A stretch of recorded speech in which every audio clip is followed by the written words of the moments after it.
Good afternoon, everyone. Welcome to this morning's workshop on our strategic climate action plan. Gretchen already opened us up here at the start of the morning, so I'll just let Hilary take us away and introduce us here, and I've got with us today, but take us away. Right in. Yeah. Next one. Kia ora koutou. Thank you all for being here today. You all know me, Hilary. I'm the manager of the strategy team here at Otago Regional Council. Is that working? Yeah, so just go. Yeah. And so with me today, I've got Emily Matthias, who's been working on the team, helping us produce this strategic climate action plan. I'll get Emily to introduce herself in a moment. And in the corner, we have Emma as well, who's on the strategy team, who's been doing a lot of the mahi on this as well.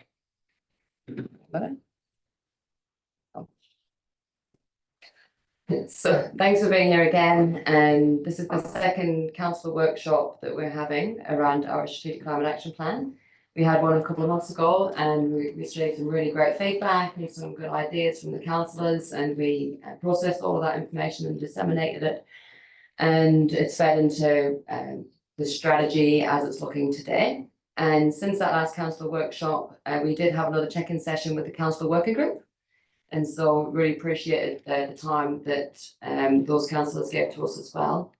And we've also been doing a lot of early engagement. So we've been out talking to a lot of people. And that early engagement just concluded this week. So we're still processing some of the feedback from everyone that we spoke to, but we've spoken to, we'll get onto that slide later on, but we've spoken to a lot of people from across the various different industries represented across Otago, so farming sectors, forestry, Port Otago. We've spoken to the university, the Te Pūkanga, and we also had a really good workshop with a lot of groups who, when they make submissions to the regional council on things like long-term plan or land and water plan, they make reference to the climate. And so we actually identified that these people have clearly got a lot that they want to share with us. And so we had a really good session with those groups last week as well. So without further ado, I'm going to hand over to Emily, who will introduce herself, and then we've got a presentation to run through. But I'm hoping that the presentation plus the material that we pre-circulated is going to stimulate a lot of questions and thoughts and input. And we don't have a get up and put things on post-it notes session for you today. It's going to be more of a discussion just to hear your ideas. Kia ora koutou. My name is Emily Matthias. I am currently a consultant at the Otago Regional Council working on this climate strategy. A bit of background about me. I came here from central government. I used to work at Ministry for the Environment, things like carbon markets and the emission reduction plan. I also spent some time at MPI in the agriculture and trade space, looking at climate impacts on our trading environment, and worked directly for the UN and the mitigation department, doing the Paris Agreement's regulations. After all that, I moved back to Dunedin to contribute to the climate work in my own region, and it's really nice to be here with you all, sharing that journey. I will start by, so we'll run through this progress update and then open for discussion. And so if I'm moving too fast or if you have any questions along the way, please let us know, but otherwise we'll kind of steam ahead and show you what we've been working on. So a bit of a timeline from the previous councillor workshop. So here showing what we've been doing since then and how we've been incorporating your feedback. And so March, April, we kind of consolidated what we heard from you all and worked towards developing a long-term vision and goals for the strategic climate action plan. We did a big internal process there around working with the teams across ORC to ensure that what we were producing really accurately reflected all the teams work across the organisation and their goals.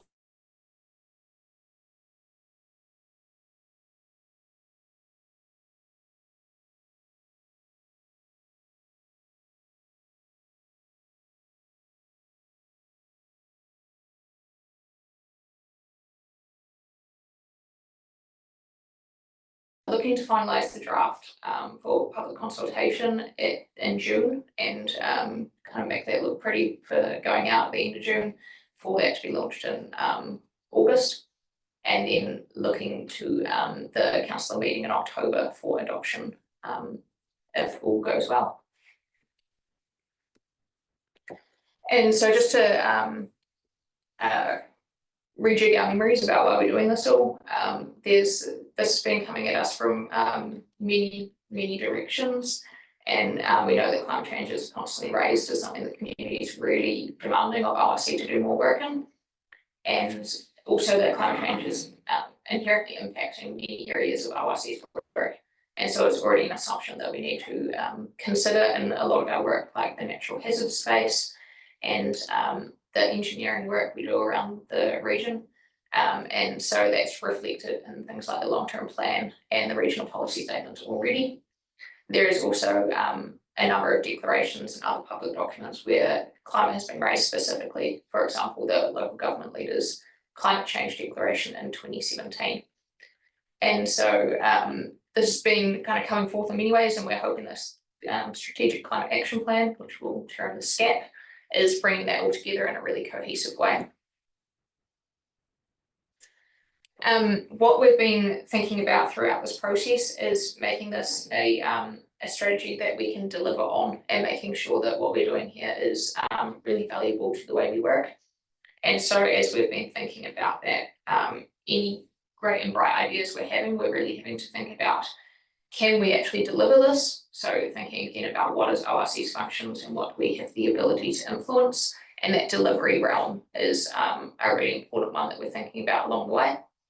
The cost realm, and so anything new and additional that we propose or think we need to do, we need to be thinking about the cost of that and how that's impacting our budgeting process, and the influence that we have. And so in our previous council workshop, we talked about the different roles that the ORC can play in the climate space, things like leading, partnering, advocating, or influencing. And so the different roles of influence that we have is something we need to think about with everything we're proposing to do here as well. A lot of our big and bright ideas for where we want to go on the climate space, we had to kind of rein in a wee bit when we think about, is that something that we can actually control a little, or is that something that is completely left to the private sector, or something that, for example, the TLAs have more power to influence than we do. And so that's another big constraint on what we're thinking back in. So through this process, as I said, we want to make sure that this climate strategy isn't coming at ORC from a side door. It's really coming down and looking at everything we're doing in this space and having real influence over the way we work. And so the internal stock taking has been a major part of this process. We went across all the teams and looked at everything we already do in the climate change space, all of the work that we see being impacted by climate change, and where we're hearing expectations from the public on the services that we provide and how that might change over time. And that is both to make sure that this strategy is utilised across the organisation and affecting the change that it proposes to, but also making sure that it does tell the full picture to the community about everything we do, and making sure that story is clear, concise, makes sense, and reflects the reality, and coordinates us all towards a long-term vision, and it's not kind of siloed within the organisation. And so that's been a really big process we've been doing, and that's also coming through both in the goals and vision that we'll talk about, but also the actions themselves, reflecting everything we're doing in that process. So moving to how this is framing up, this is something that we took to the working group a few weeks ago to check that this aligns to the ambition in this space, and this is about following some pretty basic intervention logic about what we're trying to achieve. And so setting some vision statements, some 10-year goals, which are the interim steps of how we get to those visions, and then the action plan, or the implementation plan, sorry, will sit underneath that all. working towards it all. And so we can see that logic of how we're going to get to where we're saying we're going to. The reporting and tracking framework is also a big important piece there, so that we know how we're tracking against both the 10-year goals themselves and the actions. So we want to make sure that we're not just ticking off all the actions, but not actually driving the change that we say we will. And so the reporting and tracking framework is a big piece there that we're still working on. As we've talked about in the past, this is somewhat a strategy of two halves, where it has the mitigation half and the adaptation half, recognizing that both in the way they're implemented go hand in hand. And so you should never have one without the other, otherwise you're ending up with maladaptation or locking in high emitting pathways. And so while we've divided them for the way this is formatted, it's not just one side's not talking to the other. But for the mitigation side, we've got a mitigation vision, which is that Otago is a low emissions region, and that is what we're looking to contribute to in this space. And then the goals are around what ORC will actually do, our 10-year goals of what we will do towards that vision. And for the mitigation space, we have 4 goals. The first is about the ORC providing reliable information to support well-informed decision-making in the region. And that's one that we thought a lot about when we were thinking about those, the delivery, the cost and the influence, and what does ORC actually do in this space. And a lot of what we do is provide good information. And so we put reports out there and we talk to others in the region about action that they could take and impacts that we're seeing. And we recognise that us being seen as a reliable source of information is a really important thing here. And so we've got a singled out goal. You'll see the counterpart on the adaptation side as well. Within the second goal here is around the low emissions public transport services that we provide. And you'll know that that's already a journey that we're on. And so that is singling out that is a big priority in the public transport space, and a portion of emissions in the region that we can have a real influence on. The third is about how we partner with mana whenua and coordinate with other agencies, particularly that's looking to the TLAs in the region to deliver cohesive climate mitigation action. And that's recognising that we don't operate in a silo, and that we're the whole region is better for how we work together with those others. And so we need to be talking to DCC and WDC and CODC and all them to make sure that we're on the same pathway and we're not duplicating. We're not kind of double spending ratepayer money by us both doing the same things where it doesn't need to be done. And likewise, building on each other's action there. And so that's a really big piece here that you'll also see sits across the adaptation space. And finally, we have one about our ORC's own emissions. And this is about our own house. So what are we doing ourselves to be a leader in the region and be a low emissions organisation? And there's quite a lot of work in that one that's around understanding our own emissions and managing those and what that looks like. And we've framed that around the community expectations on that, recognising that this isn't setting out sort of silo goals itself. It's around what does that need to look like and understanding that. Moving to the adaptation space, you'll see a lot more goals in this side, because this is the adaptation side is one where we recognise ORC already plays a really big role in, and we have a lot more levers to drive change in the side of climate action. So our vision statement is that Otago's Indigenous ecosystems, communities and businesses are climate resilient. And then we have 7 goals sitting underneath that. The first is how we support Kaitahu's exercise of rangatiratanga and the climate resilience of the places of cultural value. And that's all about adaptation planning, and that came out of the early engagement that we heard from Okaha around this being a big priority for Kaitahu in the region. The second is how we partner with mana whenua and coordinate and collaborate with other agencies. Again, this is about how we work with TLAs. And there's already quite a lot of work going on in the adaptation space around this goal, the likes of the South Dunedin Futures program and many others across the region that you already see us working together, and this is about how do we build on that. Third one here we have around how we support the community to reduce the impact of, be ready for, and respond to and recover from climate related events. This is a lot of the work of Emergency Management Otago, and the work that underlies that is the work on the Natural Hazards team. And so this is about how we support those events when they occur, recognizing that ideally we're doing action to avoid them occurring more often.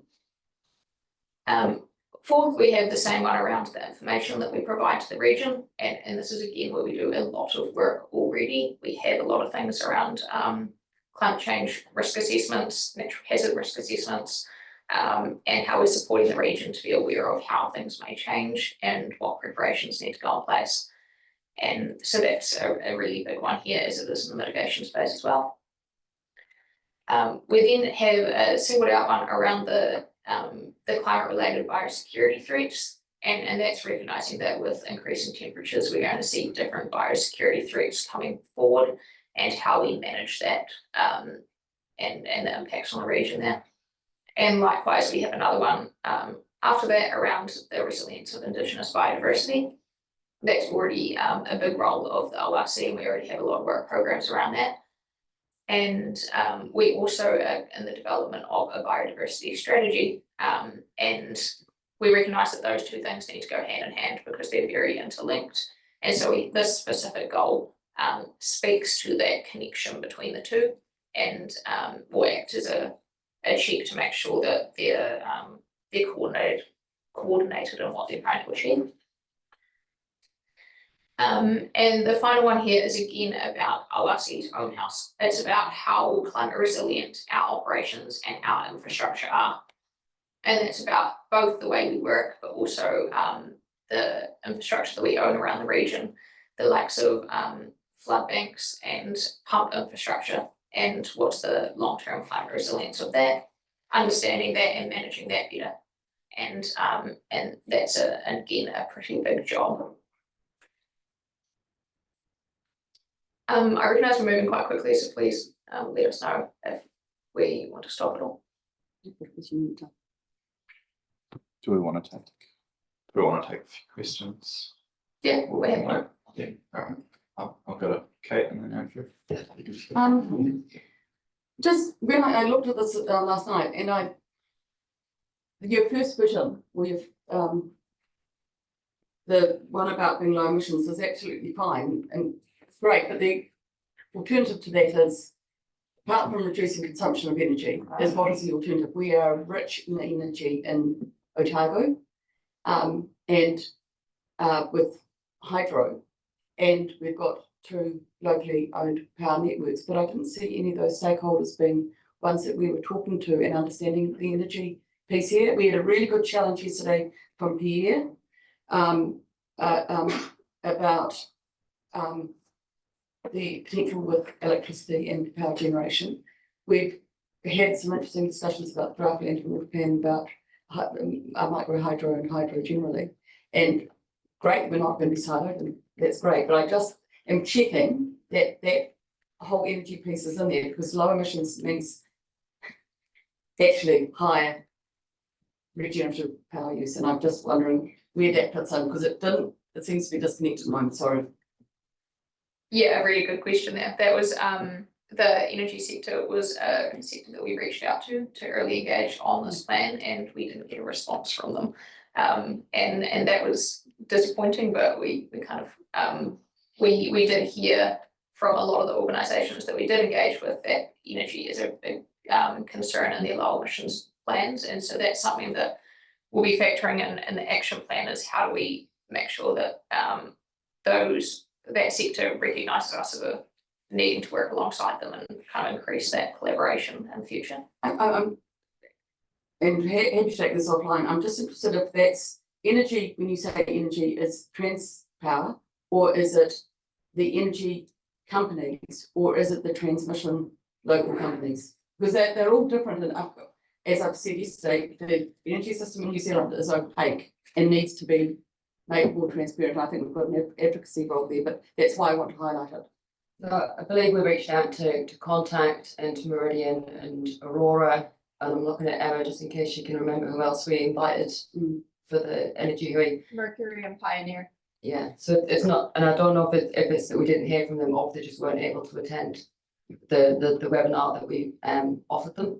But we offered a webinar to get them all together to have that corridor, and they couldn't attend. We didn't get a lot of interest in coming along. Yeah. It might just be that they were unavailable. And maybe, oh, sorry, just to build on that as well, that need to collaborate and understand any role that ORC has in the energy space is something that we heard pretty loud and clear from other stakeholders as well, the likes of Otago and Oceana Gold, when energy security in their way, or if they reduce their reliance on fossil fuels and their increased reliance on the grid, whether the grid can actually supply them the energy that they require. That was something that came through really strong, and so we've in the way that we're consolidating all that feedback, we've recognised that as a thing that ORC needs to explore what we can do in that space.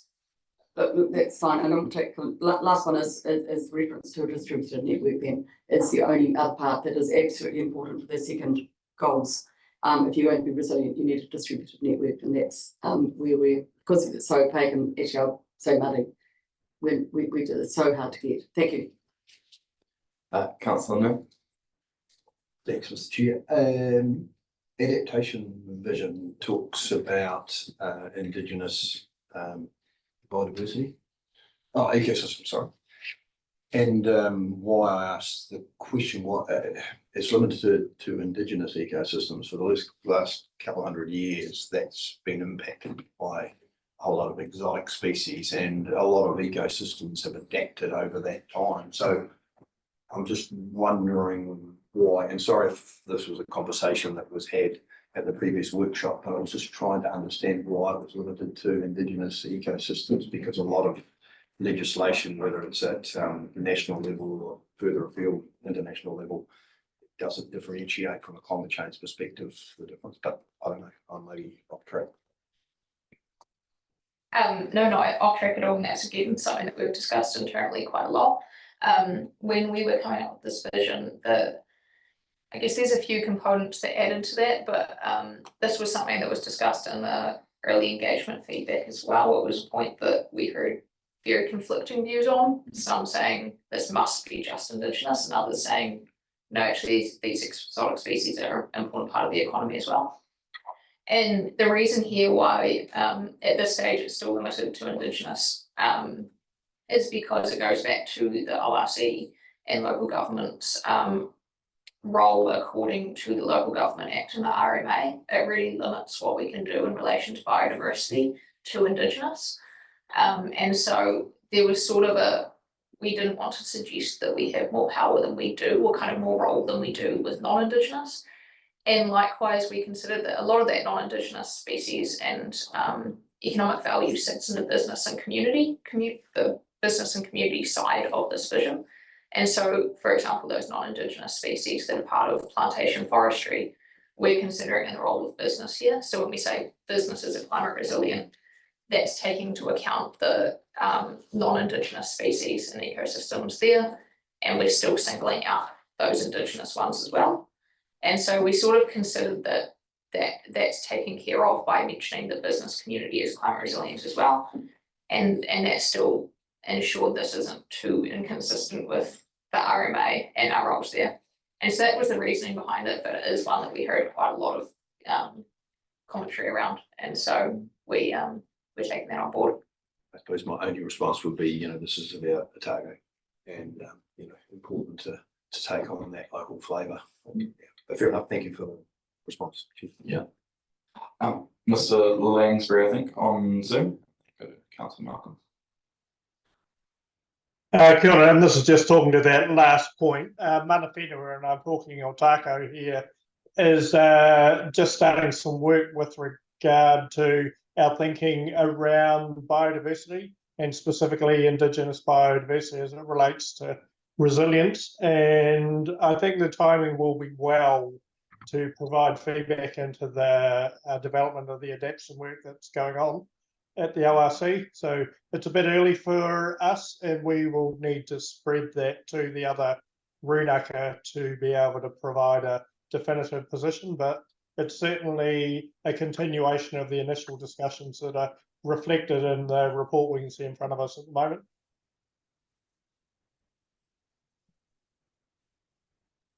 Do you guys want to add anything to that, or I can go to Councillor Malcolm?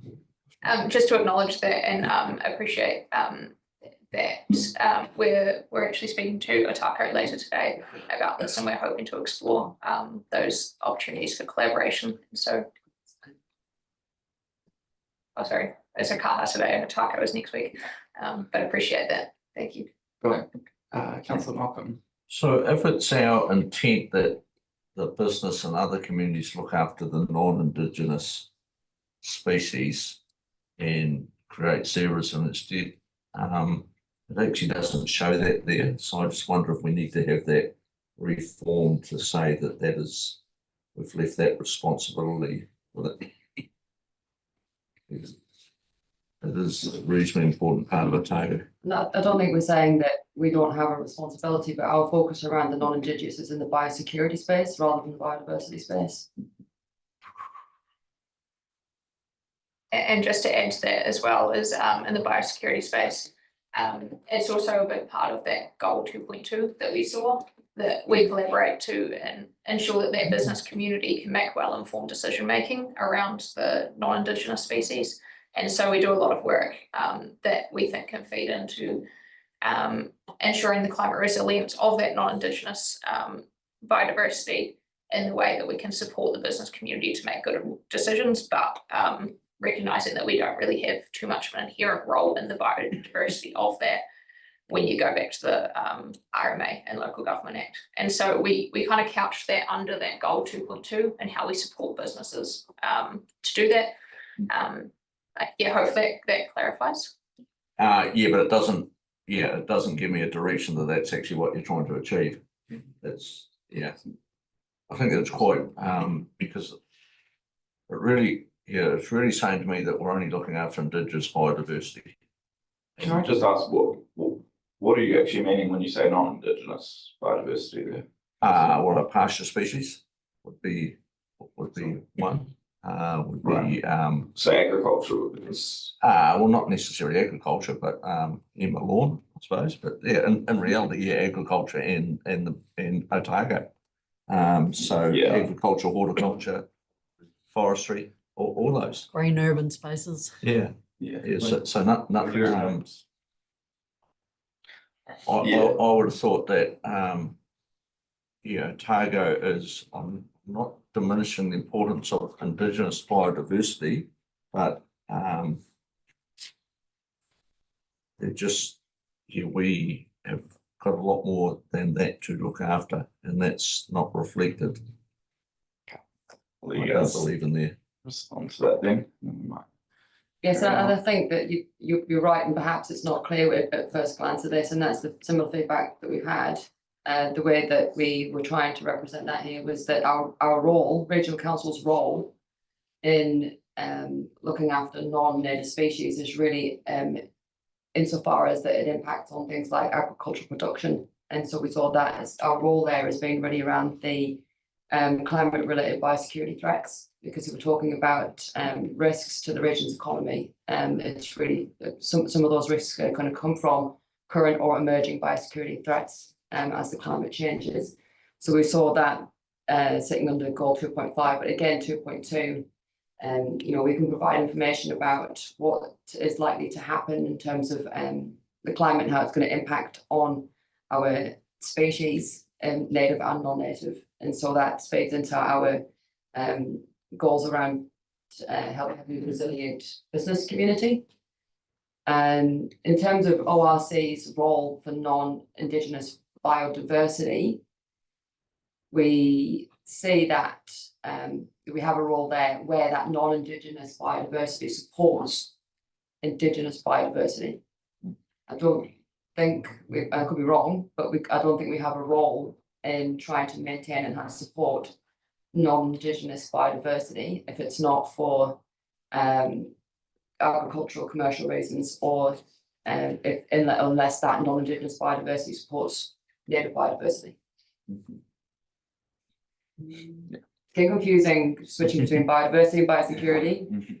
But for example, I on our place we've got Kirraroo, they love the gum trees. So we would support the gum trees because they're supporting the Kirraroo. But if the Kirraroo or no one native species were using those gum trees, then I don't think ORC has a role to look after those gum trees, unless it is a commercial crop for commercial reasons. I'm just trying to find a working example of this in climate change and adaptation. And I'm thinking biofuel crops. So, I mean, a lot of those are not Indigenous, but very important for climate adaptation. So how are we planning to allow this sort of thing to happen and encourage it perhaps? Well, that would be a business, wouldn't it? Yeah, we see that coming into the business side of the vision. So what does that mean? So we want to ensure that our businesses are climate resilient. And so if your business involves growing timber for biofuel, then we want to make sure that our role is in managing threats to that productive crop species, which could be for something like biofuel, it could be an emerging biosecurity threat, or it could be things like fire risk or drought. All right, do we have any other questions on this slide?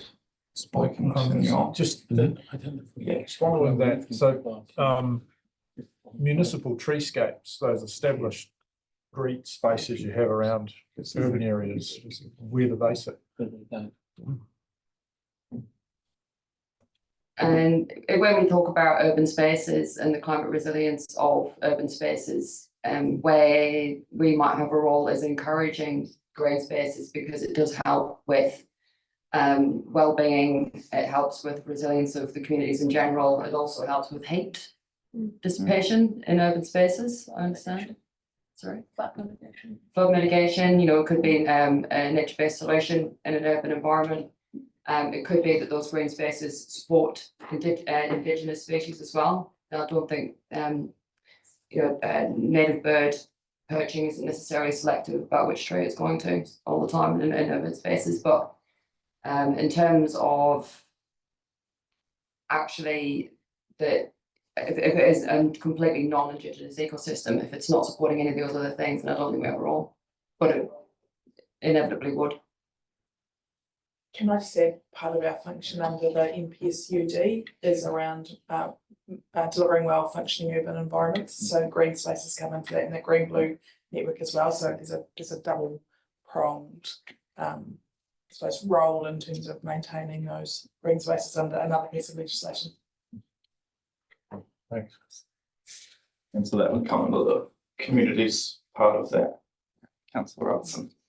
Sorry, yeah, we're being annoying today, but now we're interested in our responsibilities in Indigenous biodiversity. But what about habitat of Indigenous species? Do we have, rather than just, like, for example, falcons like to live in exotic forestry, or bees like to live on clover, whatever, something like that. And this isn't probably exactly this topic, but is there any responsibility for habitat of Indigenous species?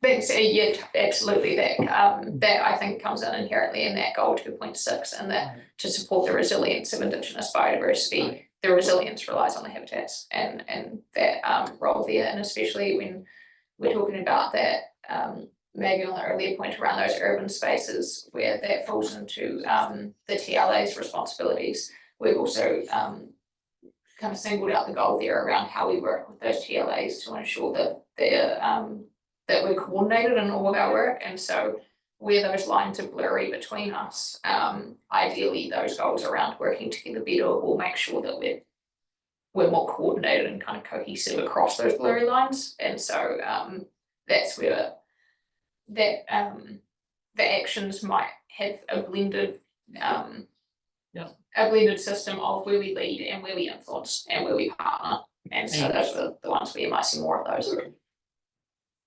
Definitely some nuance there. Do we have any other questions on this slide? Alrighty. Carry us forward. Moving too fast now. So underneath all this is that earlier slide showed around the vision, the goals, and then the implementation plan.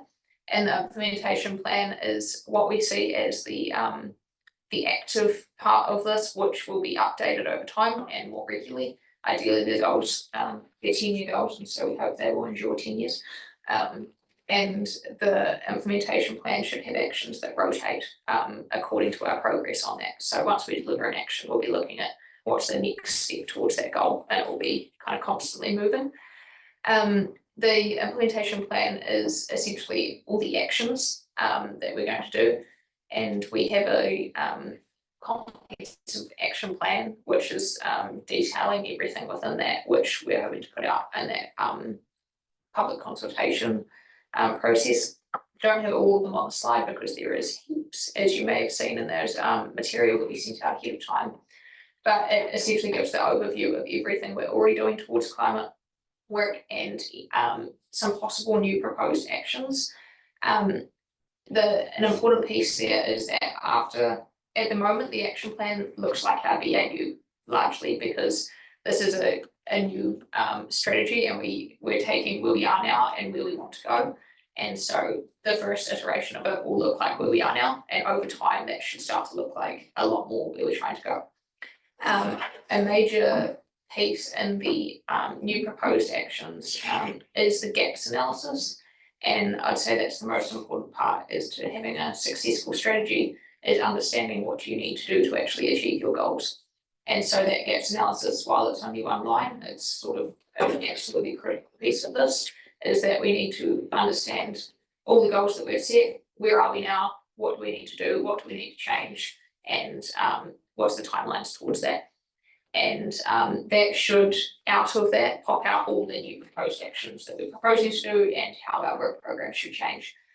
And so while there's quite a lot of new proposed actions, they are somewhat the kind of great ideas that we've come up with that we think will be a critical piece moving forward, and a lot of them have come out of our discussions with you in the past, while recognising that gaps analysis is sort of all the other actions are kind of the cart dragging the horse in a way, and that gaps analysis needs to come forward, and we anticipate a lot of those other new actions kind of popping out of that as well. But the gaps analysis is really the key piece there.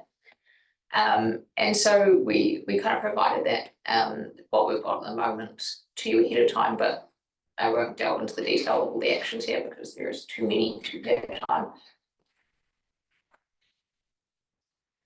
The other key piece of the implementation plan is the monitoring and reporting framework, and that's how we track our progress.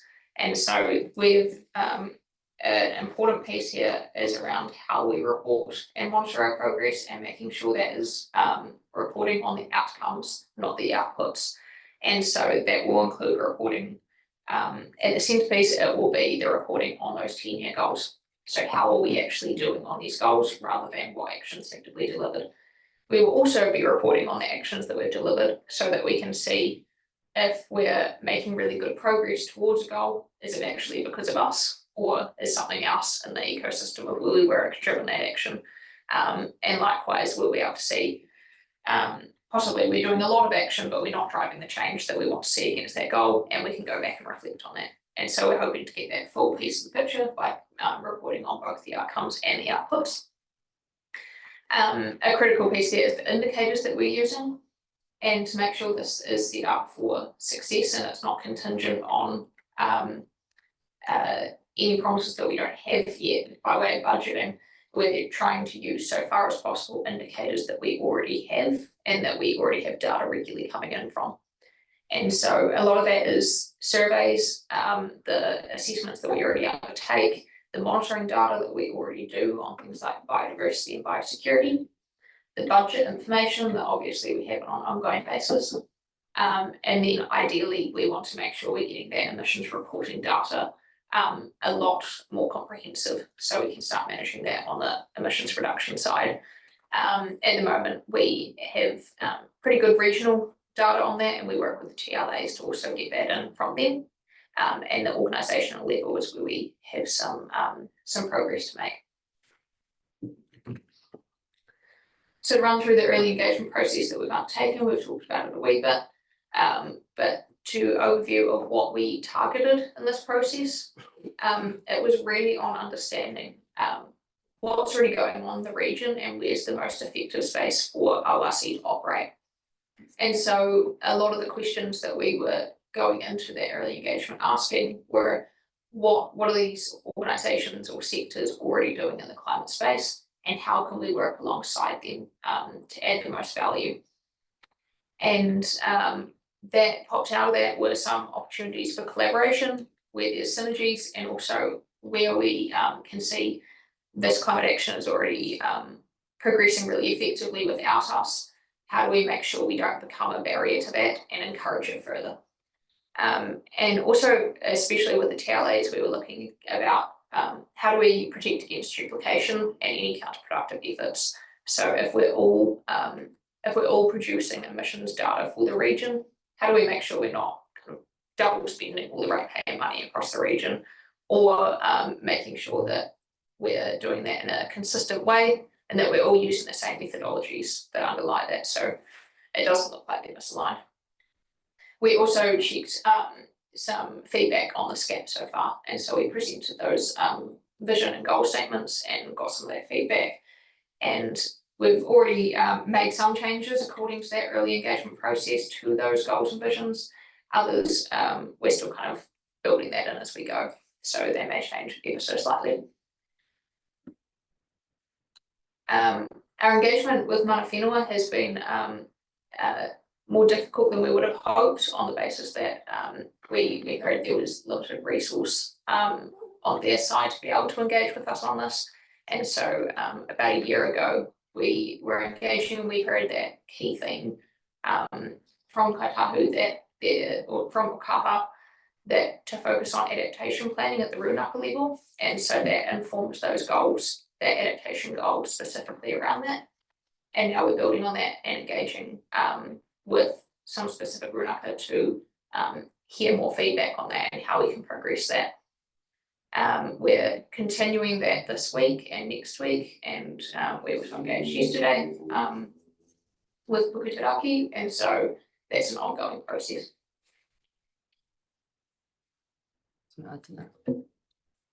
We had a really great hui with Puketeraki yesterday, and it really helped us to understand that when it comes to things like climate adaptation planning, ORC can provide some support with that, but all we can bring is a Western perspective and Western methodologies and tools.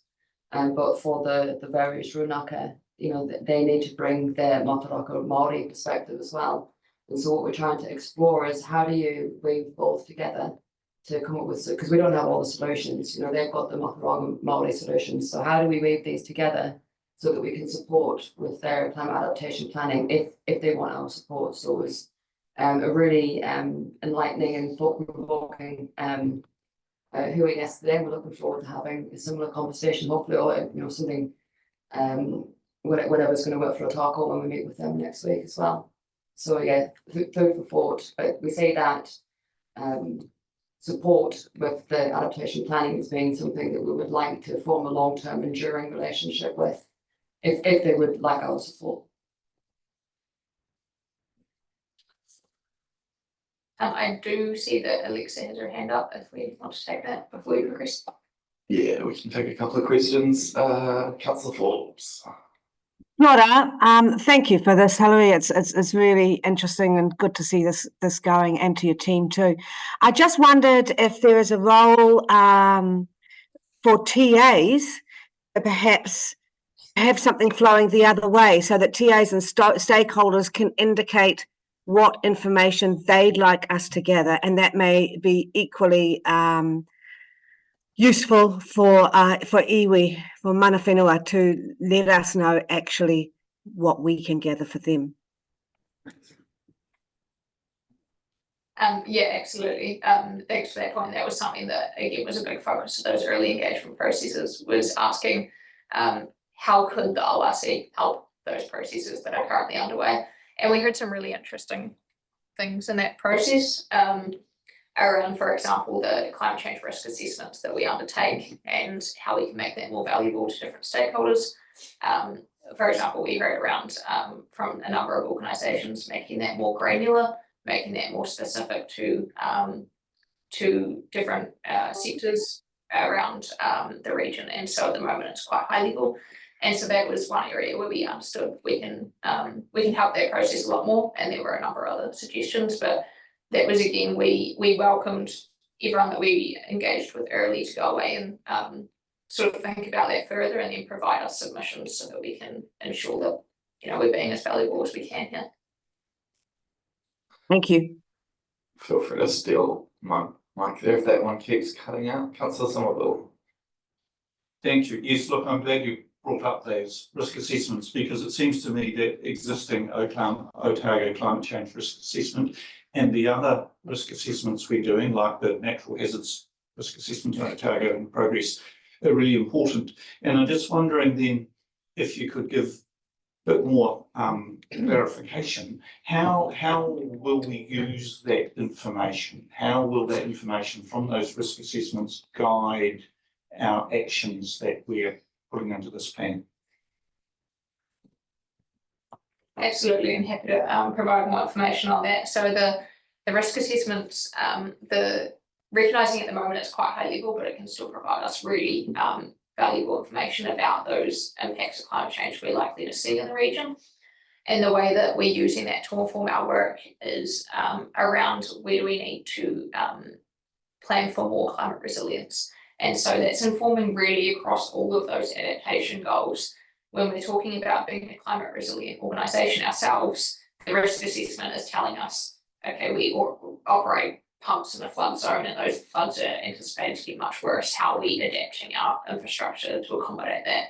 And likewise, when we're talking about ensuring the business community, mana whenua and te alaes and others are making really informed decisions around their own climate resilience, making sure that the information we provide in that risk assessment is being disseminated to those communities. And so that risk assessment is really underlying all of that adaptation need as the basis of why do we need to adapt, how do we need to adapt, as sort of the information basis, alongside all the other information we receive for the likes of the national risk assessment frameworks and any other natural hazard information that we are receiving.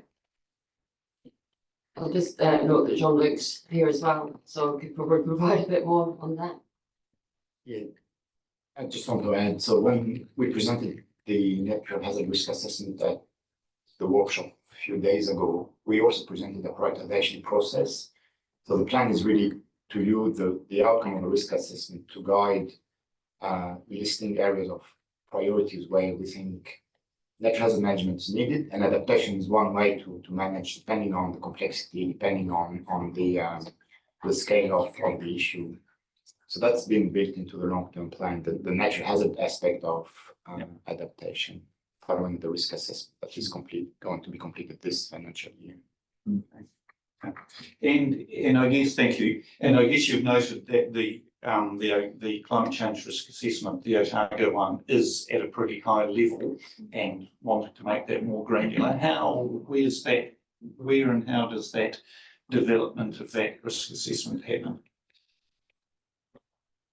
So that's something that we commission as ORC, and we can look at making that more granular and how to improve that. And so that was something that we really saw input from all those that we engaged with, and we'll continue to seek input on how to make that the most useful. And that's something that we can specify in the next iteration of it, which I believe is due 2026, 25, 26. And so we're starting to think now about how can we improve that. And for example, that granularity around making it more specific, site specific is something that we've heard. Also, we've heard suggestions around making that broader from just natural hazard risks to economic risks and other risks that come from the impacts we're likely to see on the region. So we've got lots of ideas of how to make that more useful and those other products that can sit alongside that to provide a better full picture. Okay, thanks, thank you. And just to add to that, I think that you we'll be careful about the observations we're making, noting that we haven't actually been in this organisation for very long, so I don't want to speak unkind or speak out of turn. And Bridget's looking at me now. Is that I think that as an organisation we can get a lot better at thinking about all of these studies that we do and all this information that we gather. How do we ensure that that information is getting to the people who it's going to serve, and who's going to be the people who really need to hear this information? Because when we talk about outcome monitoring, if we're doing a lot of natural hazard risk assessments and we're identifying that, you know, in the next 10, 20, 50 years time, this area is going to be underwater, or the risk of flooding is going to be, you know, so great that it's difficult to manage, then why are we still seeing houses being built there, for example? You know, that outcome there indicates that possibly some of our information is not getting to the people who need to hear it. And I don't know if that is just localized to a couple of examples that we've seen, or something that as an organisation we could get a lot better at, is that dissemination of all of this information that we have to just help. And that's where it comes through in that goal about helping people to make well-informed decisions. Okay. Before we go on, I was just going to ask, you mentioned earlier making some changes based on some of that early consultation and feedback. Just wondered if you might want to elaborate on what some of those changes were. Yeah, absolutely happy to. I think maybe I'll speak a little bit to who we've engaged with and what we heard at a high level, and then some of the changes that we've made already, and we're recognising we were doing early engagement up until this week, and so we haven't had too much time to incorporate the changes. Some of the changes that we've incorporated now are the ones that we heard overwhelmingly, and so it was easy to change. Others where we heard conflicting responses, we need to go away and think about a wee bit more. But so who we spoke to a lot of different groups, and a lot of those groups, I'm sure you can anticipate, had different views on some of these issues. And so, as Hilary mentioned, we talked to the agriculture sector and the forestry sector, who came from different perspectives. We talked to NGO groups and community groups, which again came from different perspectives, and also industry, Otago, OceanaGold. And so we heard a lot of different viewpoints, and we got a lot of great ideas that mostly sat in the action space. For example, in our engagements with the education sector, University of Otago and Te Pukenga, we heard a lot of actions that they were proposing that seemed really useful to be going away and thinking about, whereas they didn't seem to have too many views on the overall vision and goals, which I guess is also kind of a good thing, in that they saw that already resonated with them quite well. And so there wasn't too many changes to those vision and goals. The points that we did hear quite loudly were really conflicting views on the Indigenous biodiversity points that we've already spoken about. We also heard about a need to bring the community into the heart of this a lot more. And so a lot of those goals we revised to include community a lot more around how we're building community into our adaptation planning. And those were changes that we thought were easy to make, because it's already something we do, and we just hadn't represented that very well in the way we had worded them previously. So those were some of the changes we made, but overall the vision and goals didn't seem to attract too many changes. A lot of the feedback we received was in the action space, and either reflecting on how we can do the current actions we do better, or new proposed actions that we can consider. And you'll see them come through, and we anticipate a lot of them also coming through when we do that gaps analysis.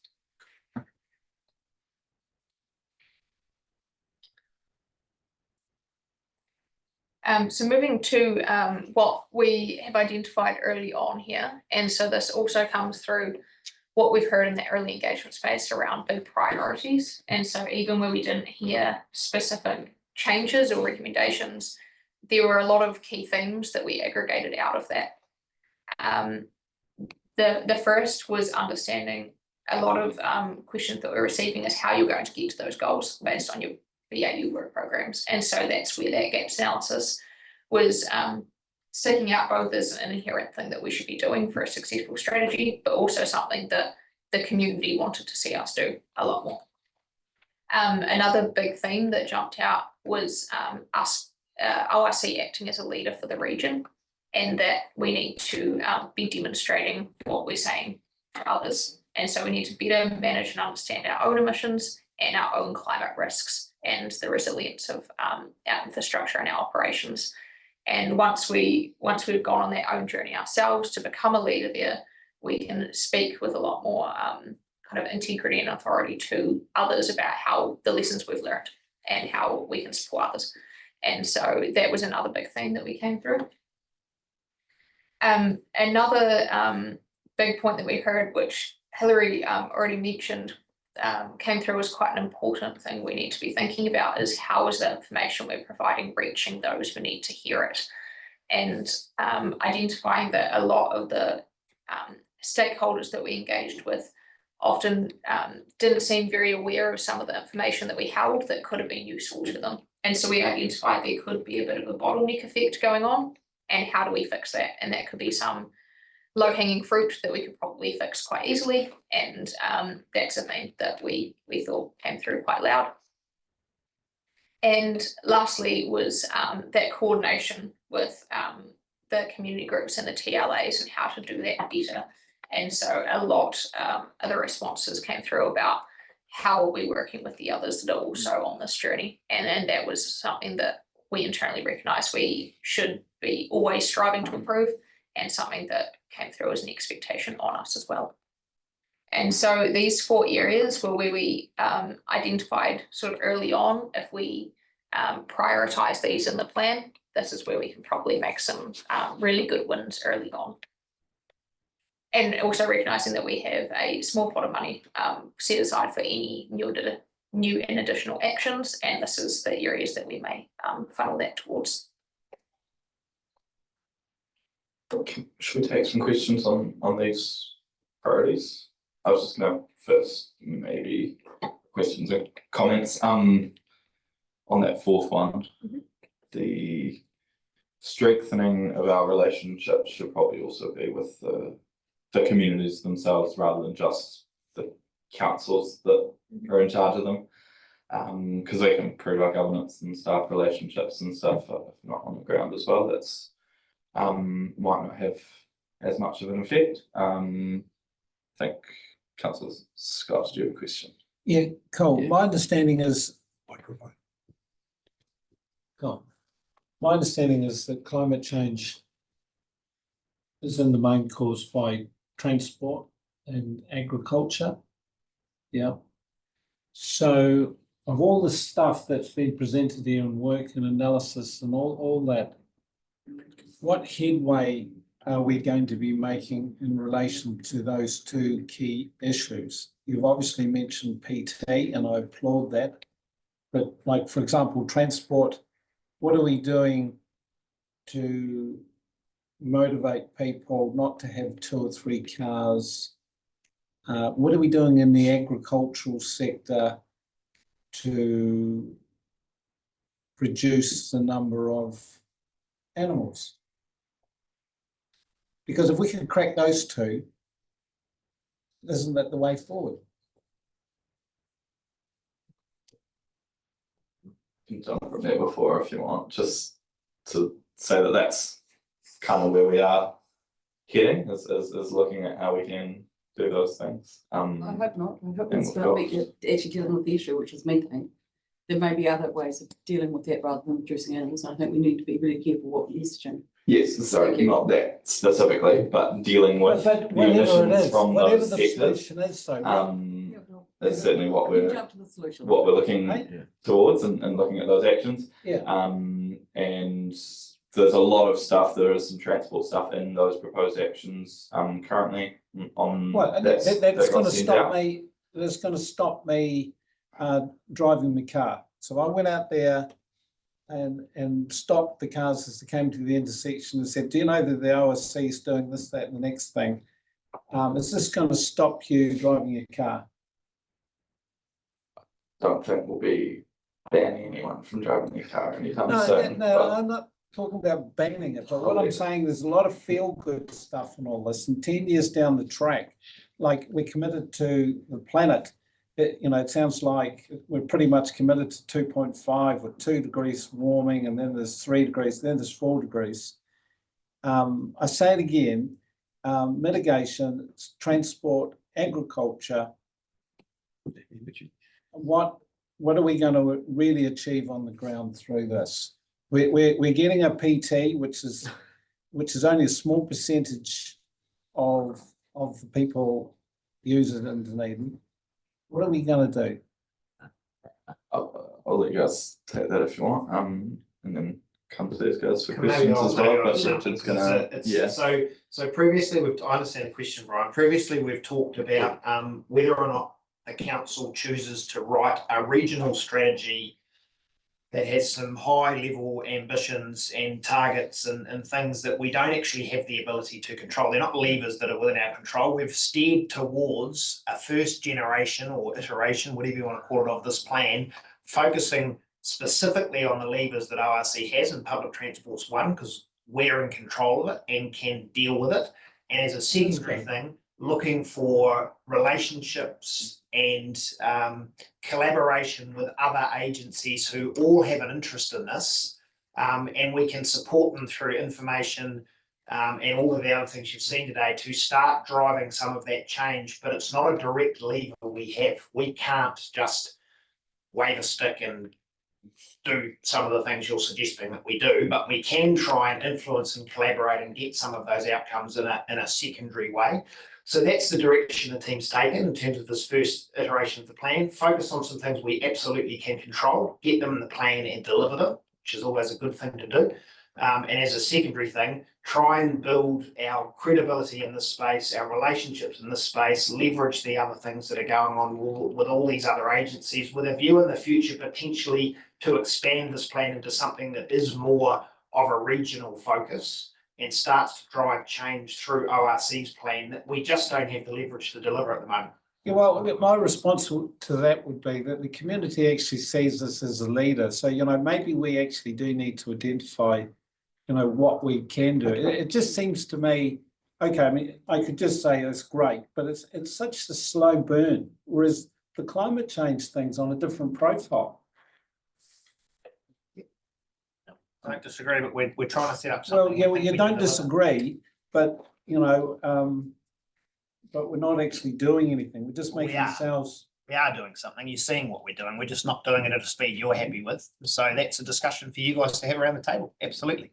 Yeah, and so maybe we'll take us through the rest of the presentation. If you guys have any questions about the stuff up there, that staff can answer, we'll take them, and then at the end we can take discussion around direction and ambition and stuff like that. That might be more of a political discussion. So yeah, I had questions from Councillor Wilson and Malcolm, and then I'll go to Nathan. The politics of it would be very much that let's make sure we're providing tools, not sticks. And I'm just going back to my energy. This is all about energy. All of this is driven by, a large part of climate change is driven by the energy use of the cheapest and wrong energy. Where are we providing tools both for land use change that may provide that energy, as Pierre talked about yesterday, or making it easier for alternative energy? And that's where I'm sorry, I couldn't find that in these lists, but I didn't go through into that detail. And I just want to ensure that those are on our radar.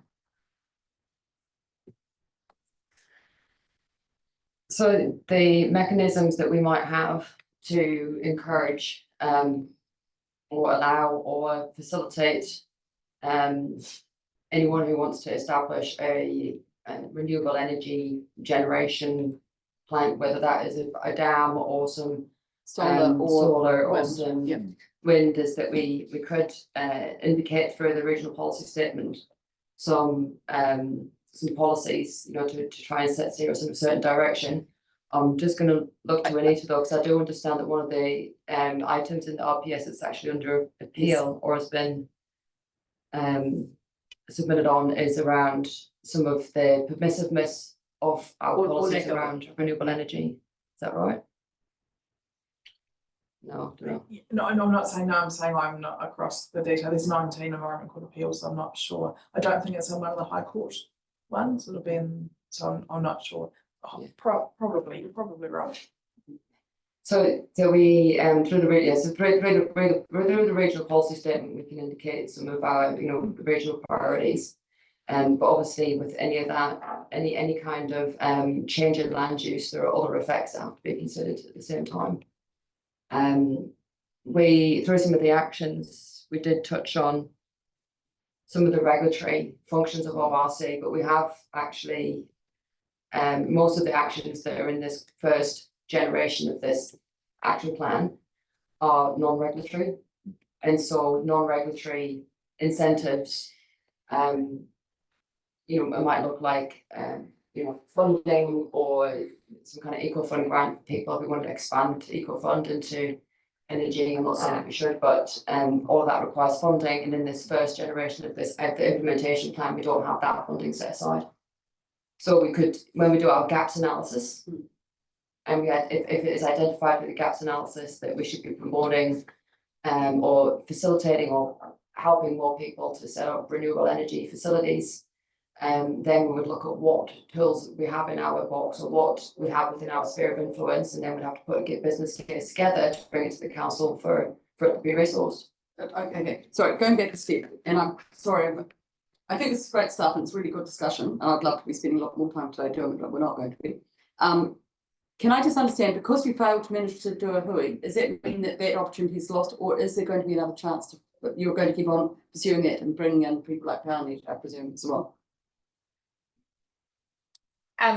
Yeah, I can speak to that in the way of where we're identifying there's a role of us in contextualizing this in the central government approach, and that central government has the emission reduction plan, and a number of those actions local government is identified as a key actor.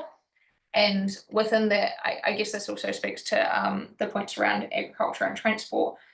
Central government holds a lot of the levers, and we have a role to play in influencing that and telling them where we're able to drive the change that's been put on us and where there's barriers to that, for example, if they're in the RMA. With the energy space, there's a lot of work undergoing at the moment at Ministry for Business Innovation around the growing energy demand, and as the reliance on fossil fuels from the likes of burning them in transport go down, and we start seeing more EVs and we start seeing bigger uptake of public transport from those levers that central government holds, there's a big need identified in those central government plans around the increased reliance on the grid and how that renewable energy needs to increase. And from that process, we're expecting that the second iteration of the emissions reduction plan, local government will be identified as a key stakeholder around how we intersect with that growing demand and what levers we hold and how we have a responsibility or not in relation to that growing demand. And so that's where we recognise that that's something we're hearing really loud and clear from the community, and it's growing need for the Otago region. And so that engagement with the energy sector will be growing in that space as a result of largely that central government response, which will be coming down and feeding through our plans. And so that engagement with that ERP2 process is a key action in this plan to make sure that we're coordinated in how that operates. That makes sense? It is one of the steps. I think there are others, but I'll not dominate that today. Thanks. Just quickly, Emily, what's the timeframe for the ERP2 process? So the ERP2 process is currently underway already at central government, and they're going to be engaging, there'll be targeted engagement in the next year around the ERP2. We're expecting local government to be obviously a big stakeholder in that targeted engagement and looking about how we influence that upwards.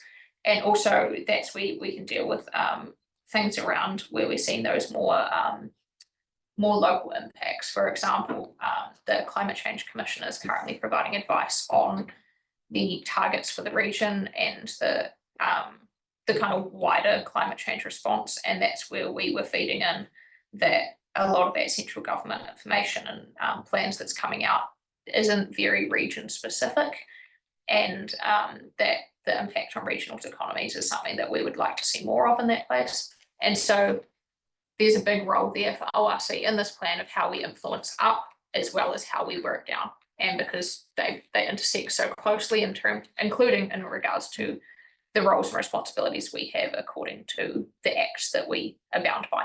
And so the Local Government Act and the RMA have a big impact on our roles. And so we need to feed up where there's those roadblocks that we can't drive the action that they're telling us to because of those other areas. Awesome. Councillor. No. Okay, was it Councillor Mifflin? Yeah, Councillor. Yeah, look, planning is really important, but I'm sort of, I guess, my personality is around actions. And when I think of climate change adaptation and things like that, I think of things like how as a council can we encourage actions like, you know, I touched on biofuel cropping. How can we encourage that with the levers that we have? Or how do we encourage wind farm developments? Or what else? Methane reduction. How do we encourage methane reduction? You know, these are all actions that I would like to see in a plan, rather than sort of, I mean, I admire what you've done and the work's necessary, but it's all around the edges. So, you know, what are the next steps so that we see these actions? Yeah, thanks. I can appreciate that it does seem around about a lot at the moment, and the core actions towards these, a lot of that we're expecting to drop out of that gaps analysis around what do we actually need to do to drive this. And a major piece that we need to be thinking about there is what's our role and what's others' roles and what can we do compared to what we're already seeing happening. And so, for example, in the agriculture space, around those methane reductions, recognising that methane is the biggest source of emissions in New Zealand and sort of the biggest crux of these issues, and recognising that there's a lot of central government work going on in that space, as we all know, the works at MPI and NFE and Hawaii Kanoa and all of that process. And likewise, what is the role of local government in there, and what levers do we hold? And where there's already a lot of market action driving that, and talking about the agriculture space, where do we have a role in the methane reduction, and how do we support that as a wider kind of market force when we see the likes of Fonterra taking their own target and Nestle taking their target, and those trade levers starting to fall down to the land use change and the on-farm action that we see at this level? Does ORC, are we acting as a barrier? Are we supporting? How are we encouraging that and understanding what's our role alongside all this existing action, and how can we catalyze that and be driving the action that needs to happen? Or is that something where we can only influence? Is that something where we need to partner? Or is that something, like we heard from the agriculture sector quite loudly, they've got a lot of other things driving this action.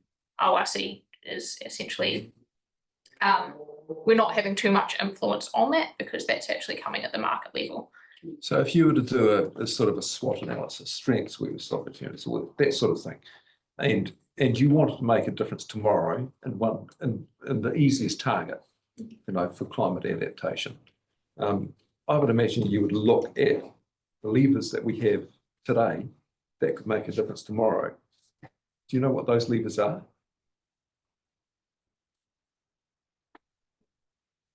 I think that's where we went through that internal stock taking process around what are we already doing and what do we have the power to do, and looking back to what's our role as local government, and what powers do we have according to those roles and responsibilities across all of our I call it like a mandate across all of the roles that we have according to those acts, and then where are those levers for us to be driving change, and that's where that's informing what actions we can take, and where we're recognizing actually we're not the ones that have the action here when we're talking about methane, for example, and how we're reducing these methane emissions. It brings that question, is it ORC's role to be funding the like of methane inhibitors and the different technology that's developing in that sector, when that's actually something that the sector themselves, Fonterra, has huge investments in, MPI is already investing in? Is it a good worthwhile spend of the Otago ratepayers' money to be adding to that if we're not going to have the most So, influence. so one of the Yeah. outcomes of this might be that we have no influence in climate adaptation. Is that?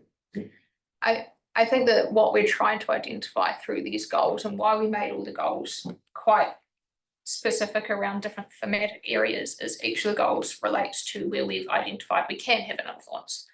And so there might be gaps across the whole space, and the reason for that will be we've identified we may not be able to influence this area. We can hope that it makes the change that we all wanted to have, but that's not some area that we actually have a lever to drive.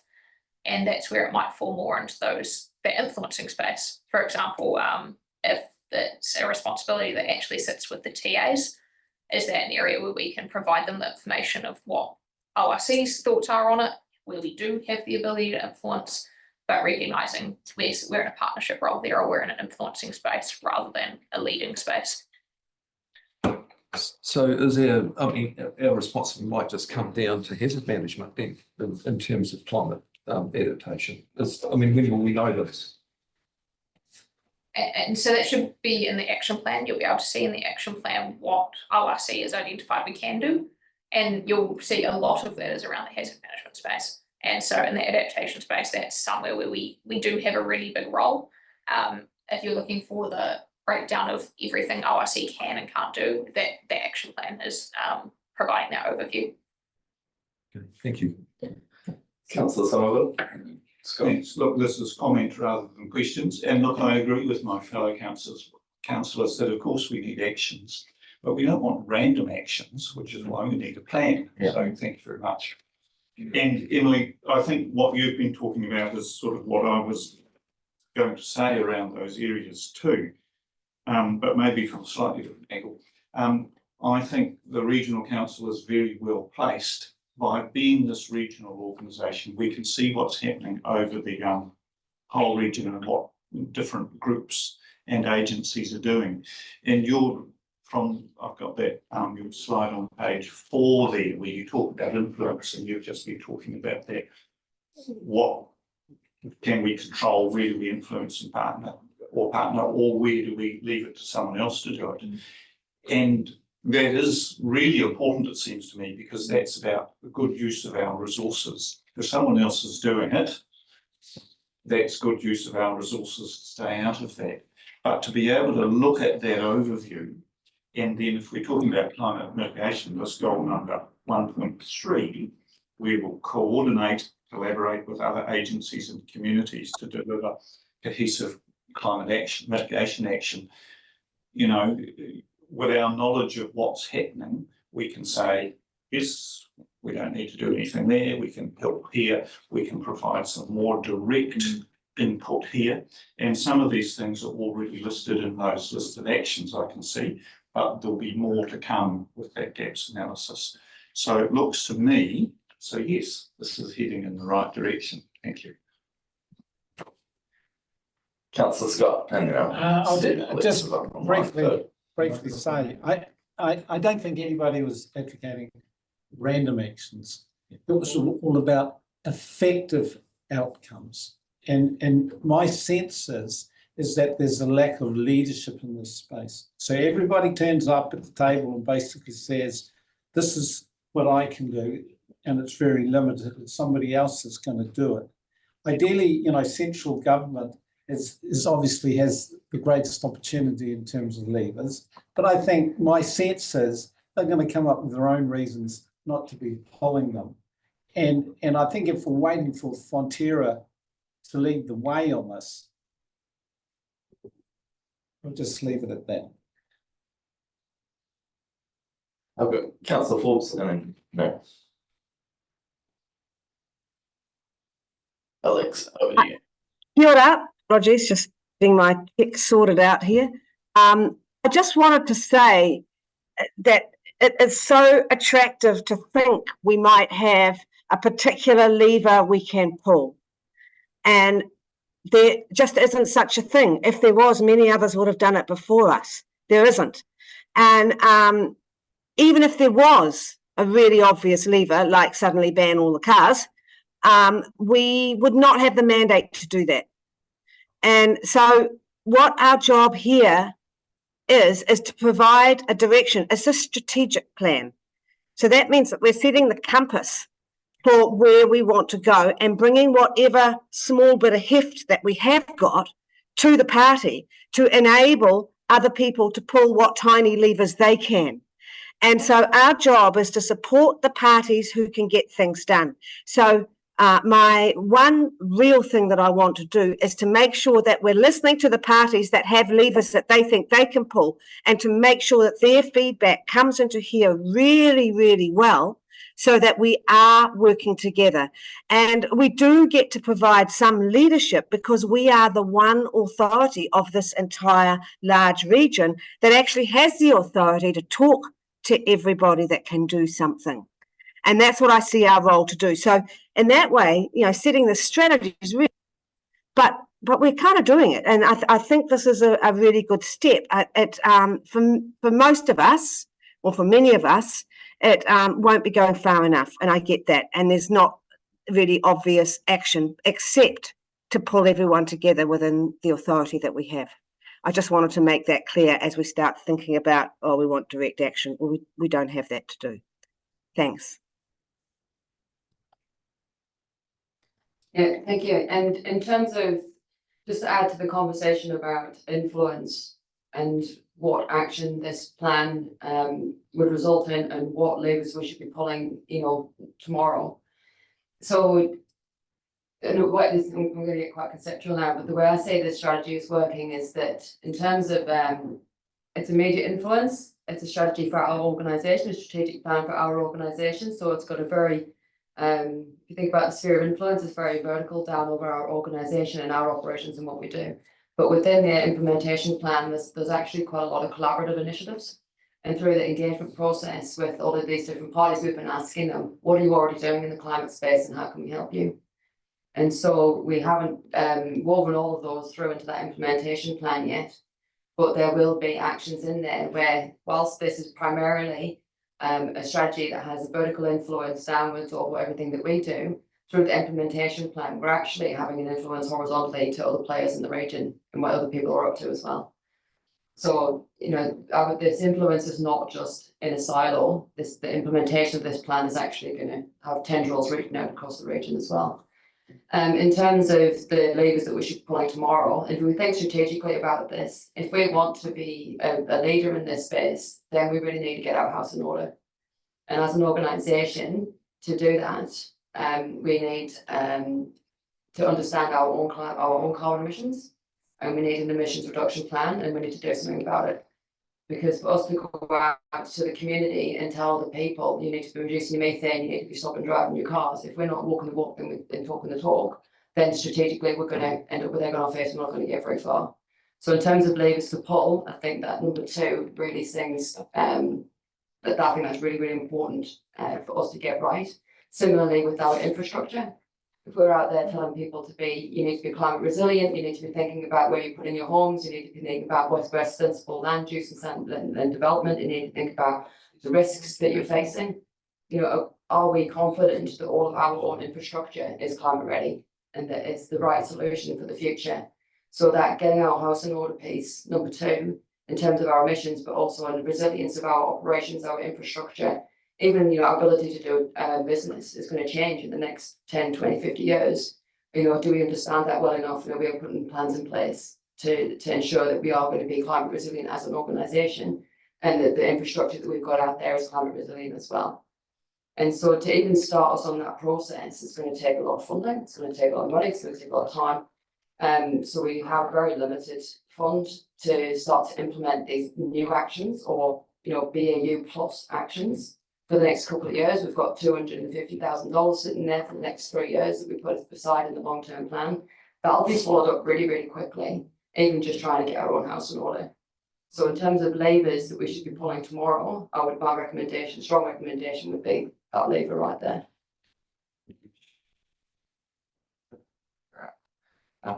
So I've got Councillor Noon and then Malcolm, and then I might just let you guys finish your slides before we take any more.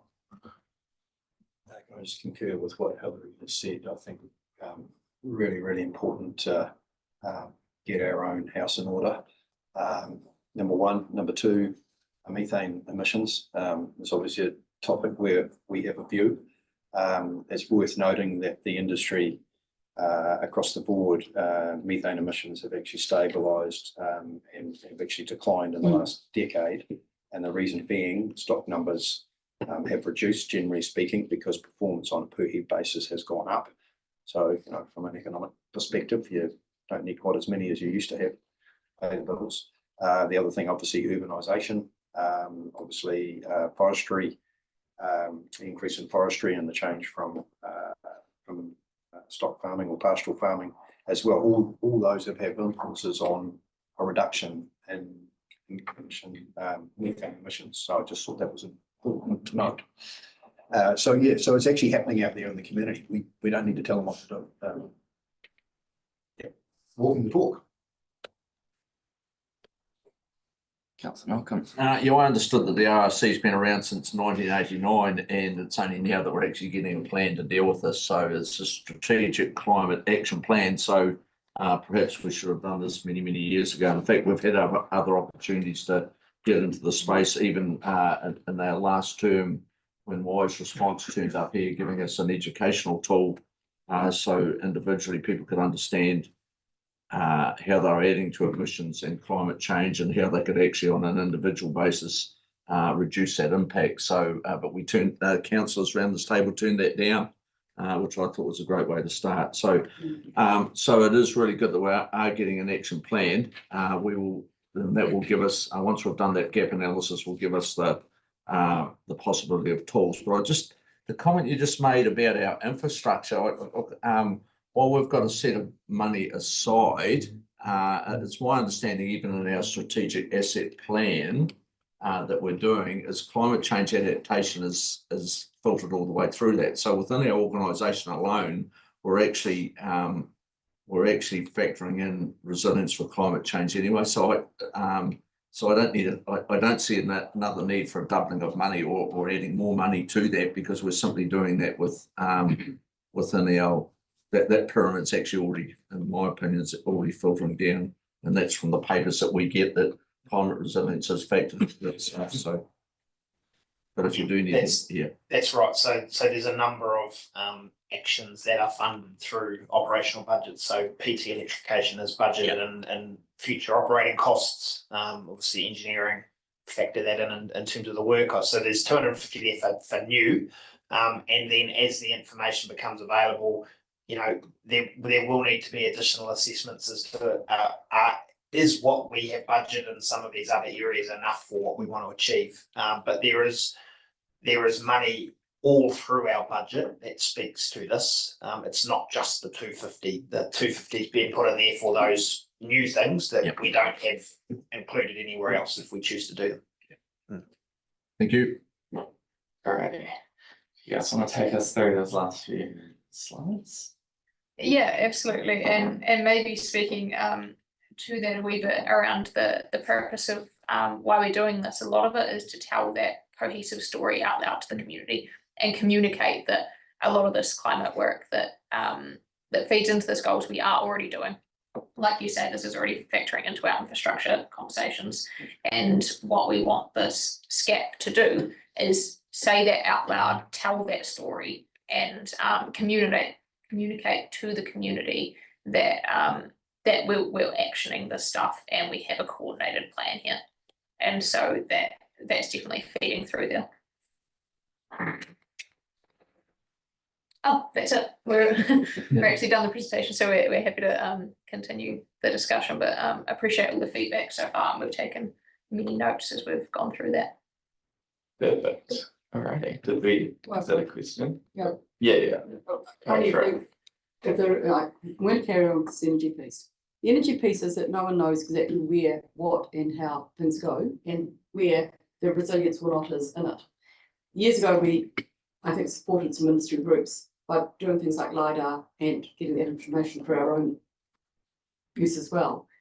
Understanding what the energy picture is in Otago would be absolutely critical. How much of it is exported out of the region for the North Island? How much of it is actually distributed? Where are the opportunities?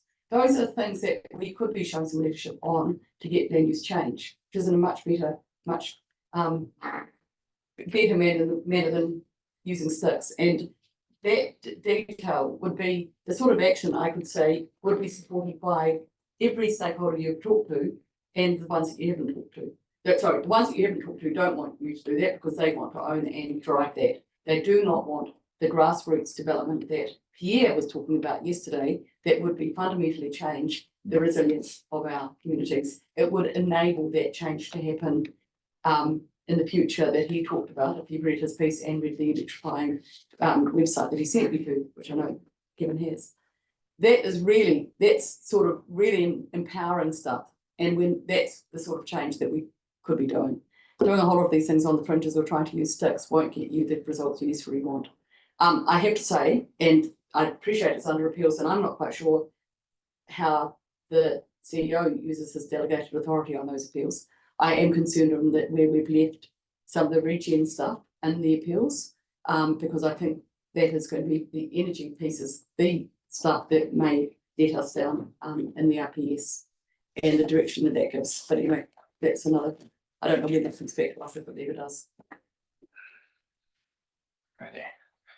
Definitely worth checking out the Wanaka stuff that's happening in Solar Zero and stuff. If you're There's talking really to- stuff happening. It's really hard to happen. It's very expensive to happen. Do we have any other questions? Oh, did you want to jump in there? Just to point out that it doesn't really address that broader picture piece yet, but we do have an action implementation plan which is working with the likes of Aurora Energy to really understand energy security issues in the region, because what we hear often when we talking to people, whether through work or otherwise, about alternative options to burning fossil fuels is that we can't do that because we have too many electricity power outages, and so our power lines and our electricity supplies are not secure enough.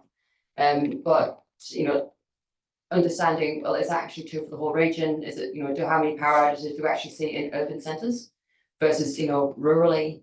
So really understanding the energy security picture, and is it really a barrier, or is it just, perhaps someone who lives in Ormacow might experience more power outages than they do within central Alexandra. And so when we talk about what options for those two different towns are with things like heating, maybe we need to explore what actually are the energy security issues for the region, and which towns do have more energy security than they think they do, or if that could be addressed, that energy security could be addressed by doing something as simple as putting an extra transformer up for urban power supply. Then maybe these are roadblocks that we can actually negotiate and navigate. So that is an action already in the implementation plan. We don't know what it's going to show yet.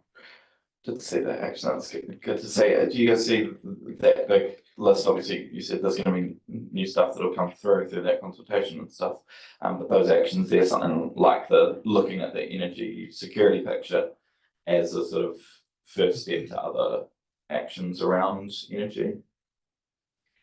Yes, and so just to reiterate that implementation plan is something which needs to be able to evolve and be quite agile, because we don't know yet what path it's going to look like, how we're going to get to achieving those goals. And we don't yet know what all of the different things are that we need to do. That's what that gaps analysis is going to show. So, but we have identified things that, again, putting the cart before the horse a little bit, we haven't done the gaps analysis, but here's things that we absolutely think we should do. And if those things then result in a further piece of work, if that is within our current resourcing, then maybe that's something that we decide to do. If not, then we're going to have to revise, refresh that implementation plan before the next LTP. And so that's what how we imagined this SCAP being agile, is that those goals hopefully will persist for 10 years or so, but the implementation plan is going to have to be updated as we respond to emerging opportunities. Councillor Methven. Oh, just to add a little bit to this energy thing, as you know, I'm involved with it. There's a difference between what we would like to happen and what is allowed to happen. And one of the things that prevents some really good development in energy is the buyback rate from the energy companies. They'll sell you energy for 24 cents. they'll buy it back for 8.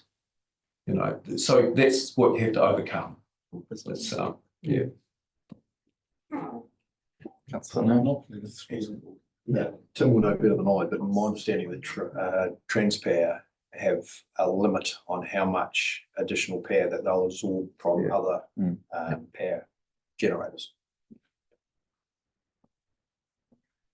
And I think these points that are being raised are where we see that really important role around the information that ORC can collect around these issues and can identify as barriers and risks for the region, including when we're talking about the climate change risk assessment, where any of those areas that are energy producing areas are going to be impacted by climate change, say with more flooding or less sunlight hours, or however those more wind flow, however those energy producing areas may be impacted by climate change, making sure we're understanding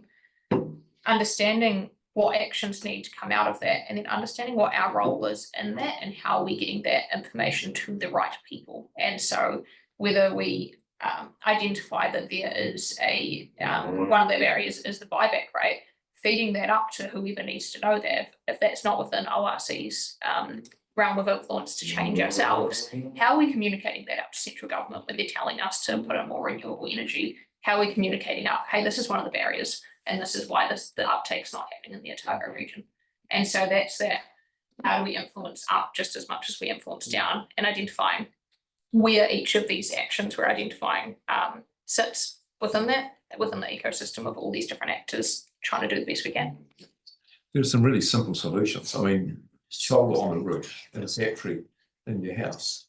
You know, so you store you have energy resilience in a battery. You might have, I don't know, 12 or 24 kilowatt hours of batteries in your house. Really simple solutions. And honestly, it beats me why there hasn't been an uptake and things like that. So anyway.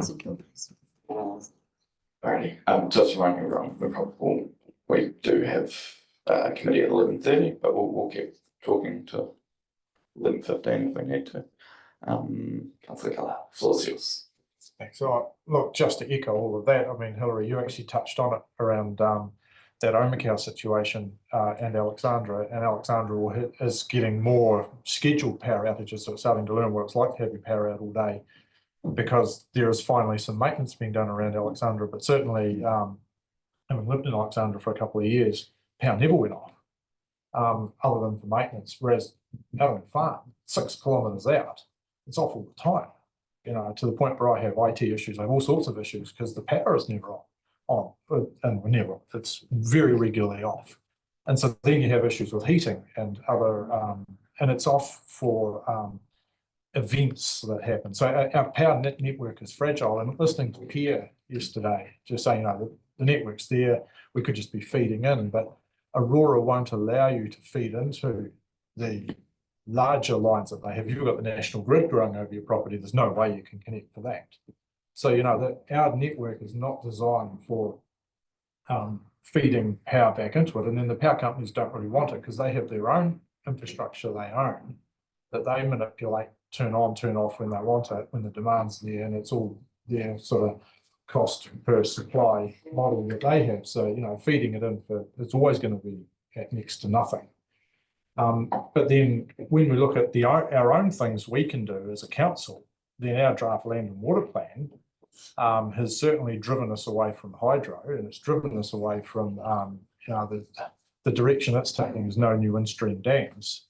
But then in-stream dams will help with increased flood flow and managing those sorts of situations that we're facing. So we need to have a bit of a look at ourselves too, I think, and the community will tell us that.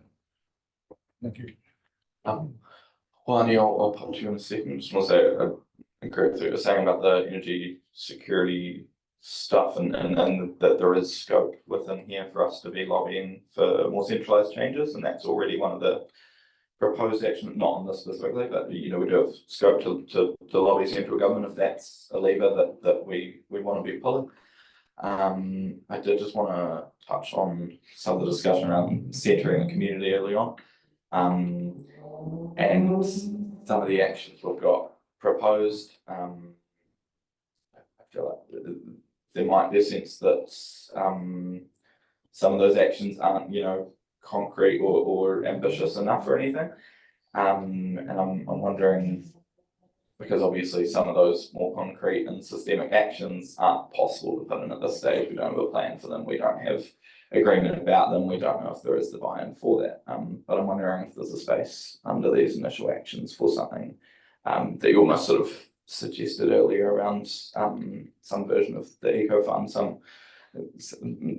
maybe something a bit cheesy like a climate ideas fund, where you've got where you can really centre the community and let them take on board new initiatives and stuff that we can use as a sort of proof of concept for future actions that we might want to take on, whether that's, you know, some suburban community putting us in an application for funding for some community e-bike scheme, or a rural community putting in an application for a rooftop solar scheme, or stuff like that the community can really drive, but we're providing that space right from the get-go, and that funding for. That would be something that's been floating around my mind. I'll pass over to Juanina Sainsbury. The floor's yours.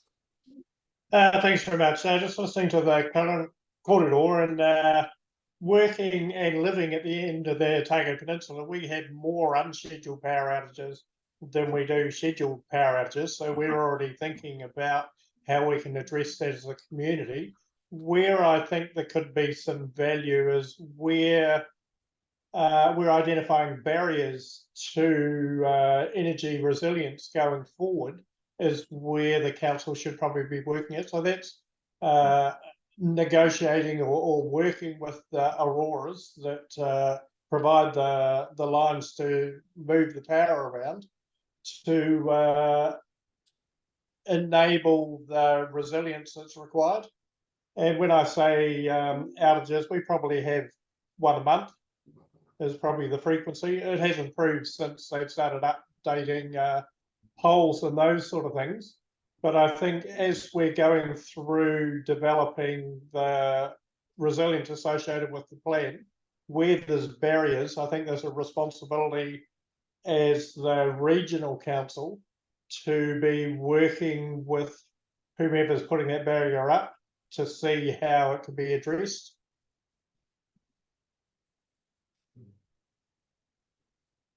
Thanks, Ron. Yeah, hopefully stuff like that will come out of that gaps analysis that you're proposing. I was just going to ask if you might want to talk about the time frame that's proposed for that gaps analysis, and then what those steps ahead are and dates for that. Yeah, happy to. So yeah, I think once we've undertaken that gaps analysis against all of the goals, we'll have a better picture of what are we already doing, what do we need to do, where are those changes, and then we need to go through and essentially cost of those actions. Is this an action that is already an inherent part of our work and it's already costed according to our budgets, or is this something that requires new and additional money? And then we need to be able to prioritize everything there. And so where can we get the best value for money compared to where we want to go? And we can start looking at, you know, which goals are we really going to say this is what we're making progress to in this year compared to the more slow burn actions. And so that gaps analysis and that prioritization process is going to pop out of that, where we want to do in the first few years of this CAP. And so that's where that and sorting out our own organisations and missions, we anticipate would easily eat up all of our budgets that we have over the next few years. And so they are the priority actions. The other ones that we've got up here are actions that we identify are already kind of part of what we do. And so they don't require too much new and additional funding at all. You know, we can address them through our existing work programs, whereas the managing our own emissions and climate risks and that gaps analysis are new things that will eat up that money. Something that's quite exciting that we want to work more on or explore further through the journey that we've been on in developing this SCAP. There's a lot of unanswered questions, and a lot of them have come up today. You know, what can we do? What is ORC's role? What levers do we have to pull? gaps analysis around, what is it that we need to do more or less of if we want to achieve our goals. And I've had a few conversations with the university actually, because one really great way to get some of those questions answered could be to fund a master's student or even a PhD on some of this work. And so the university have said to us that they would, they've got lots of very smart people working in this space, and they would love to come and collaborate with us to help us to answer some of these questions. And so that dual purpose there is that, or multiple purposes, is that we get our questions answered, that it's very, very thorough research, that we strengthen our relationship with one of our bigger players in town here. And because the university does so much research in this space and so much understanding of what is happening internationally, not just as well as locally, we're going to be opening up an opportunity to extract some of their ideas as well. So, really excited about potentially teaming up with the university to do something like gaps analysis. We haven't actually figured out who's going to do it yet, but that's an option out there as well. Councillor Scott. Yeah, Cole, I'd just like to reaffirm your comments about the organisation. It's really important to get a house in order. I'd like to see a time frame around that. To me, there's a lot of simple things that won't actually cost any money at all. It's actually, to me, it's actually key thing is a cultural thing, that it needs to be even almost potentially, upper mind.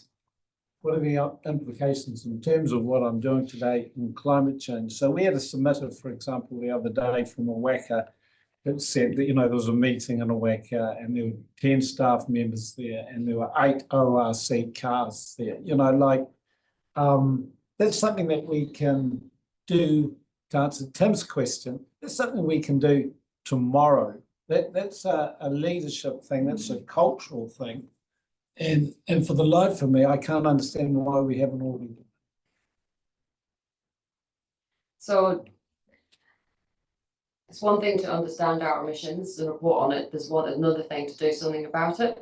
And we've been having some really good conversations with the like of Department of Conservation and the DCC, because they've taken their emissions reporting to the next level.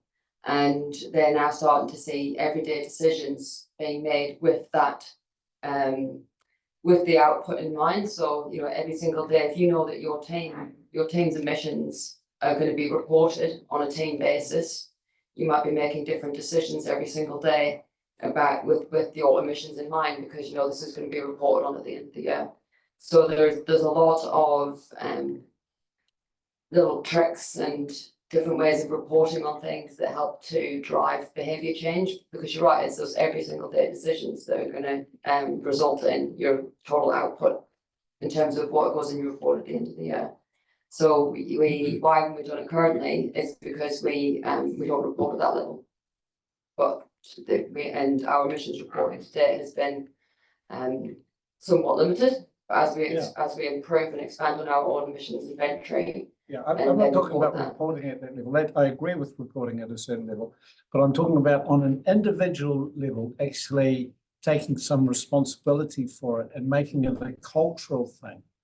So regardless of whether you report for it or not, thank you. Hilary, what you've just said though is with DOC and DCC, it's the reporting process and the understanding of what you're actually doing has actually created that cultural change. So that's the point of. I'm agreeing with you. Yeah. Councillor Smith. One advantage of sitting in this seat is I can look out the window and see Wharehi Runa being built over there. At the moment, the roof is going on. Are we putting solar on the roof? No question on that our site, is that thing? No, there's not. It was, and I can't remember perhaps there was a decision made during the design process and the overall cost of things, so it's not going in the base bill. Yeah, I mean, that's the sort of opportunity we're talking about. All right. Do we have any other questions or comments or thoughts about what we've got here? I think we've got a really clear 4 things that are the next steps and that will happen with the funding that's gone into the LTP, which is the funding that I think was listed as just to design the plan. So I guess good that it's stretching out to doing some of those within organisation actions as well. But yeah, I guess we're just waiting to be asked for more for the external actions and stuff. But we've got a timeline here for that. If you'd like to take us through it. Just checking if anyone didn't have any other thoughts or questions before we do. This will close out after this. All right, Catherine. Great, thank you very much for the very thought-provoking discussion, and rest assured we've taken many notes, and we'll go back and reflect on all the comments made today. The pathway forward, so as you can see, we're currently sitting at the middle point this week, where we're incorporating all this feedback from everyone we've spoken to, and checking in on the progress, and then moving forward, we will look to finalise the draft for public consultation. We've got quite a condensed timeframe for that over the next couple of weeks before we have budgeted quite a lot of time for the design work, recognising that we want really good public engagement on this, and that always goes a lot better when you have a pretty document, and so we are working on that. Then we'll be having public consultation in August. Leading through September, we will be revising that and preparing the final, and then returning to you in October to look at adoption. I skipped a step there. We do have a meeting on the 26th of June around getting that endorsement to go out for public consultation. So I missed the key step there, but we'll be returning to you then. And will that include the design and prettiness of the comms, or just the content? Actually, sorry, that will not include the design work, because we're coming to you with kind of the raw information that will then be turned into the design document, and that's so that we could meet that 26th of June deadline, so we don't kind of mess up your meeting schedule. And so you'll be getting the raw information and what we've come up with, and then after we get your endorsement to go out public consultation, they'll go and make it pretty, and we'll put that out. But the public consultation material will reflect what we bring to you, but in a much prettier form. And then so the 26th of June is the next point where you'll be meeting with us. Right. Thanks, Tam. Thanks, Emily. Thanks, Hilary. Thanks over there. I think that leaves us here for today. I won't close this out with a click here, because we'll close out at the end of the day. But just letting councillors know that we have lunch in the lounge. You've got 15 minutes to eat it, unless we're breaking during the workshop. Can we just close down the- Yeah. All right. So we'll close this meeting. Meeting adjourned. Just say thank you.